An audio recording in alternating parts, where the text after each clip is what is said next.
It's again the content of the information.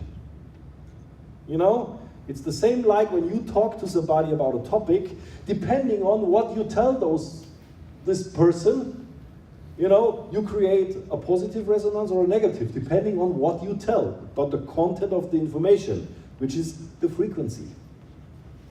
You know, very important. We are surrounded by an electromagnetic force, which we all heard about. It's the electromagnetic field of the Earth. Maybe you heard about that.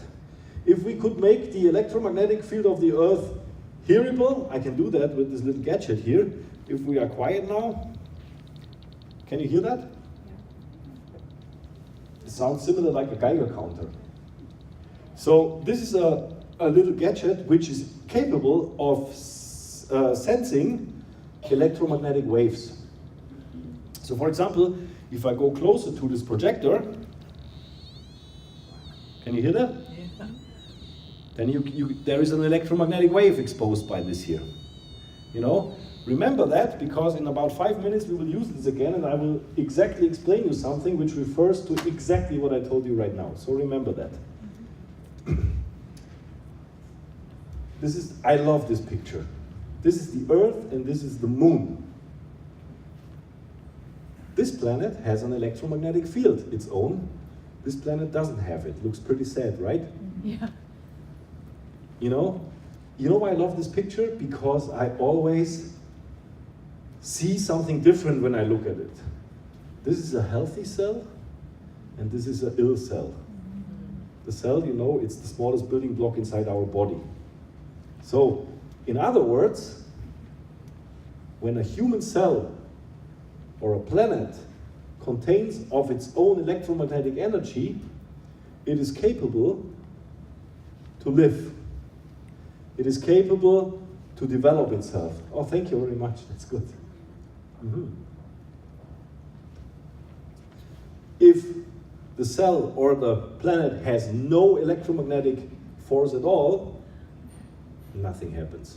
It's a dead planet, you know? And energetically, it is exactly the same what happens in our body. And I will explain you now why we need electromagnetism and what it does in our body. This refers to what I said at the beginning. When you lie on this unit, you must know what happens inside you, so that you get a little bit of an idea. And it's pretty simple. So, now I come back to this one. The Earth magnetic field is a quite static electromagnetic field. So that means it doesn't vary so much. It doesn't pulsate.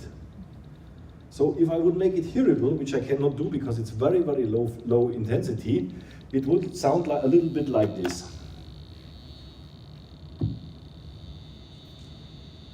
Can you hear that? So that's a pretty static field. So it does not vibrate, you know?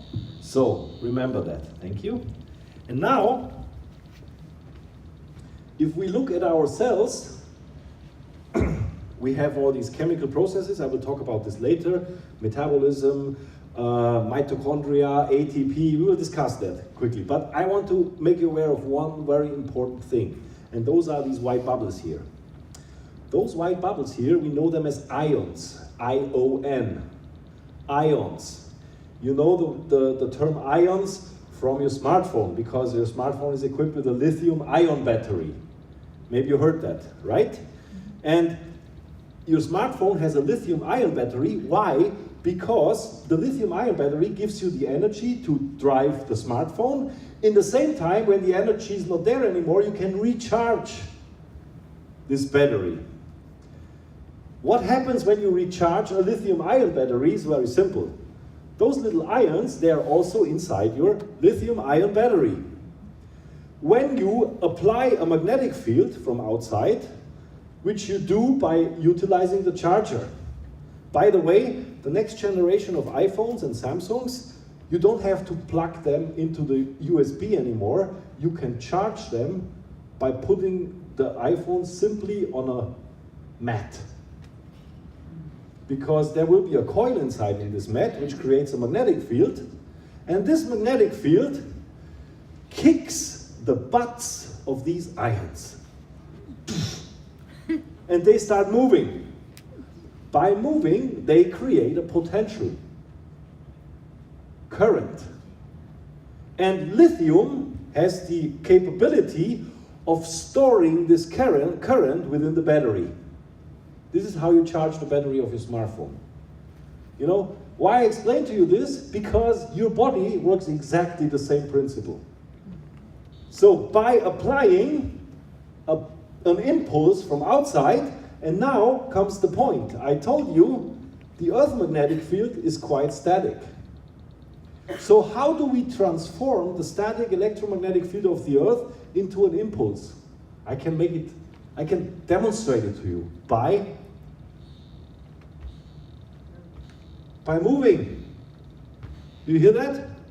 Whenever I move over the static field, I turn it into an impulse. When you move faster, you have a higher impulse. When you lie the whole Sunday on your couch, no impulse. Those ions have no job. All the chips and all the food, the rest of the food, cannot go into the cell and cannot be utilized because this is missing. You know? And then at a certain point the food says, okay, if I cannot go into the cell, I'm looking for a nice parking spot. Sunday parking free, I can choose wherever I want.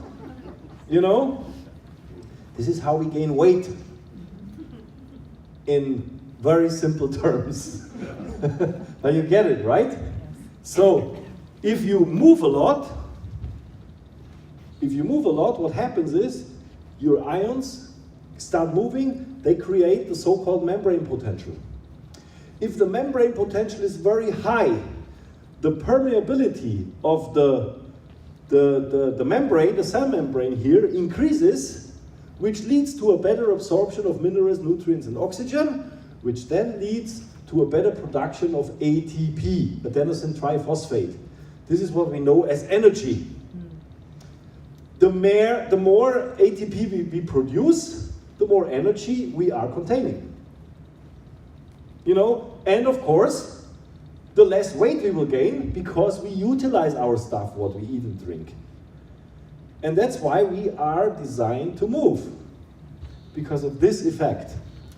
The more we move, the better our metabolism.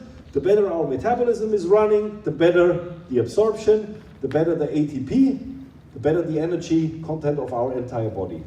The better the structure of the immune system, and so on and so on and so on. So, in other words, if the membrane potential is always high, we have a healthy cell. If we have a healthy cell, we have a healthy body. Because the cell is the smallest building block of our entire body. If the cell is healthy, the body is healthy. Does it make sense? And now we start telling the people outside that they have to move a little bit more, right? Like we do already, because of this. And now, we have another problem. Can we